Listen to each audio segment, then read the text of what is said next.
తులారాశి వారిని నేను ప్రతిరోజు విష్ చేస్తూనే ఉంటాను. మీ జాతకంలో ఒక మంచి మహర్దశ అనేది కూడా కలిగింది. ఇక నుండి సుమారు 8 ఏళ్ల పాటు విపరీత రాజయోగంతో ఒక 1000 గజకేసరి యోగాలతో సమానంగా తులారాశి వారికి మంచి అదృష్ట యోగం పట్టింది. 8 ఏళ్ళు మీరు మట్టిని ముట్టినా బంగారమే అవుతుంది.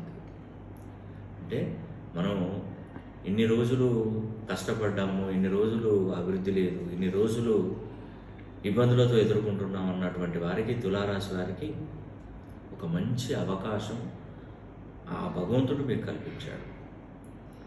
ఈ అవకాశాన్ని మీరు చేజార్చుకుంటే మళ్ళీ మీకు ఇలాంటి 30 సంవత్సరాలు కానీ మళ్ళీ ఇలాంటి అవకాశం రాదు. ఇప్పటి నుండి 8 ఏళ్ళు ఉంది. 8 ఏళ్లను మీరు ఖచ్చితంగా ఉద్యోగాలు చేసుకుంటారా, వ్యాపారాలు చేస్తారా, విదేశాలకు వెళ్తారా, ఏదైనా చేయండి, మీకు కలిసి వస్తుంది. నేను ఈ వీడియో చివరిలో చెప్పేది ఏంటంటే, మన పేరే మనకు ఒక అదృష్టాన్ని ఇచ్చేటువంటి గొప్ప ఆయుధం. ఆ పేరు మినిమం మీ డేట్ ఆఫ్ బర్త్కి మినిమం 270 డిగ్రీస్లో ఉండే విధంగా చూసుకోండి. ఫ్రీక్వెన్సీ 2500 ఫ్రీక్వెన్సీ పైన కనుక మీరు ఉంచుకోగలిగితే తులారాశి వారికి నిజంగా ఒక వండర్ఫుల్ జీవితం అనేది కూడా మీకు తప్పకుండా కలుగుతుంది. మీరు చూడని ధనాన్ని అసలు మీరు చూడగలుగుతారు. ఎంతో అభివృద్ధిదాయకంగా ఉండాలి.